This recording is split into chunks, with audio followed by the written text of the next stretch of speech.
les expressions françaises, ça vous avez manqué hein? Moi non plus. Alors comme l'autre fois j'ai essayé de prendre des expressions qui soient drôles et méconnues, mais comme je sais que j'ai un sens de l'humour un peu limité ainsi qu'une culture limitée, il est possible que certains d'entre vous ne les trouvent pas spécialement drôles et même complètement logiques. Mais écoutez, c'est des vacances pour certains, dont moi, et réviser le français ça va faire de mal à personne. Sauf moi. Putain mais le seul connard qui arrive à être enrhumé en plein été quoi. On commence tout de suite avec s'ennuyer comme un croton de pain derrière une maille. Alors le son c'est assez logique hein, pour le coup c'est se faire chier, mais par contre l'origine m'échappe toujours, d'ailleurs on la connaît pas. Genre le pire c'est qu'il y a des variantes hein, comme s'ennuyer comme un brochet dans le tiroir d'une commode, précis, ou encore s'ennuyer comme un rat mort qui est l'occlusion utilisée aujourd'hui. Et heureusement, on continue avec faire la bombe qui pour le coup n'a rien à voir avec le fait de vouloir bien s'habiller, c'est juste bouder en fait, faire la bombe. D'ailleurs actuellement il y a le RN qui fait la bombe aux arabes.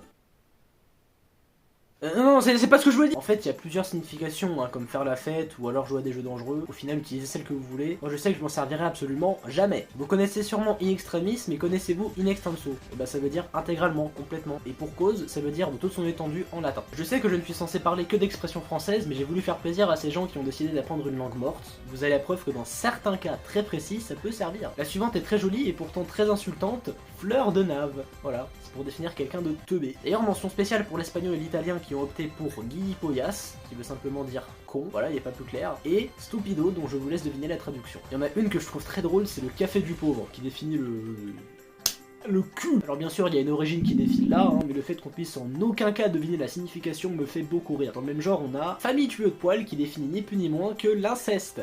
Voilà, sympa cette vidéo. Hein. Franchement, si vous la connaissiez cette expression, je suis désolé pour vous. Enfin tout du moins si c'est pas un nom de code que vous avez vous-même utilisé. Bon, assez parlé de sujets démonétisables, passons à en rester comme deux ronds de flanc, qui veut simplement dire choc-barre dans le langage courant. D'ailleurs admirons à quel point l'inflation nous a eu, parce qu'aujourd'hui deux ronds de flanc ça fait pas des masses, alors qu'à l'époque... Bon ok, j'arrête de me foutre de votre gueule, c'est juste les deux petites merdouilles qui restent après avoir gobé un flanc. Pour le coup celle-là elle est sympa et je pense même qu'on pourrait encore s'en servir aujourd'hui, c'est chat et chaud... Oh putain, chat échaudé craint l'eau froide. Concrètement, c'est avoir peur de faire quelque chose de simple et sans danger après avoir vécu quelque chose de désagréable en rapport avec ça. Genre ne pas oser aller chercher le courrier parce qu'on s'est déjà fait agresser en le faisant. C'est très chelou comme exemple, mais tranquille. C'est utile pour définir un traumatisme qui empêche de faire quelque chose. Une petite expression culinaire maintenant. Tu es dans l'œuf. Ça veut dire arrêter quelque chose juste après l'avoir commencé. Un peu comme moi avec 80% de mes vidéos. L'origine est un peu complexe à deviner, donc concrètement, c'est laisser se développer un poussin dans son œuf et le tuer juste avant qu'il ait pu casser la coquille. Je sais pas comment c'est possible, mais faut croire qu'un couillon y est déjà arrivé. On conclut sur une belle note, les Anglais ont débarqué, qui pourrait avoir plein de significations historiques, et ça veut juste dire avoir ses règles. Le pire c'est que l'origine est aussi débile que l'expression en elle-même. Quand les Anglais sont arrivés en 1815, ils avaient des uniformes rouges. Voilà, c'est tout.